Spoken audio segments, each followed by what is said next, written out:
Viewers, and welcome back to the Self-Made Auto Channel. We're on location. We've got a 07 Jeep Liberty here at the shop. They called me in to take a look at it. Customer complaint was no throttle control. Engine light comes on, throttle light comes on, and you're hoofing it. The car stays running, but it starts misfiring and running quite poorly. And I guess this video is going to kind of suck because I thought it was going to be something cool, but it's not. Those are all the codes that are stored in it. Hopefully you can see them. And the problem is active. It's not happening right now. You can get rid of the beans, but as soon as you move the car about a half an inch, it happens. And sometimes just, you know, dropping in gear, it happens. And one code in particular, that 1628, which is a sensor reference voltage to erratic, that is the big key player here. Let me get you guys spun around. Hopefully the glare is not too bad. So that's when we're looking at that 1628. Line pressure low.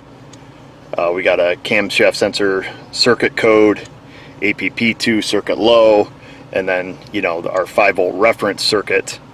So we're going to take, we'll pop in here. I pulled up the 5-volt reference circuit for this vehicle. I haven't even pulled out a multimeter or anything. This video is going to be called The Power of Visual Inspection, I guess. PCM puts out 5 volts, goes to the cam sensor, APP sensor, EGR valve, map sensor, and then line pressure, variable force solenoid down on the transmission. Any of these components can be pulling our 5-volt reference down. Any wire chafage throughout our 5-volt reference circuit can generate those codes and cause all these symptoms. The key thing here for me is it didn't do it till I put it in gear. So I've been here about 10 minutes. We got her nailed. I'm going to show you what it looks like and where the problem is. And there it is, shining right in our face, pretty quick and easy. See the shiny spot on the drive shaft? I can't see you guys' viewfinder. And then you can see all the wires that are up above it. The 5-volt reference runs right through there, and I just reach over, touch it to the drive shaft. It's got them all rubbed all the way through. Somebody put a drive shaft in it and then never put the harness back where it belongs. So that's what happened here. I'll get you guys up in the cab. I'll see if I can demonstrate it for you. So I'll go underneath there, see if I can't just touch that to the drive shaft, show you what happens.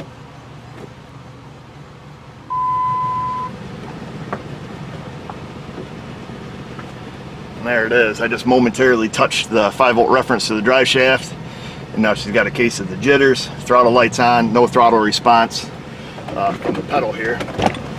Should I reach down and whack the gas pedal? And that's all it does. And then you shut it off, start it back up, and full beans can be administered. So that's pretty much that, folks. This one was fixed with my eyeballs and a couple codes, so it's kind of easy. Not super uncommon on these though, so I will let you know that experience has led me to have a look under there, plus the fact that it, you know, acts up when you put it in gear. The other 5-volt reference rub-through spot on these is on the AC lines where the wires run over the valve cover to the cam sensor. You gotta watch them there. They love to rub through right there, short out against the AC line, and same problem, same codes, you know, same symptoms. Pulls down your 5-volt reference, and you know the rest of the story. But it looks like I got roped into working on a Chevrolet while I'm here too, so we're going to check that out.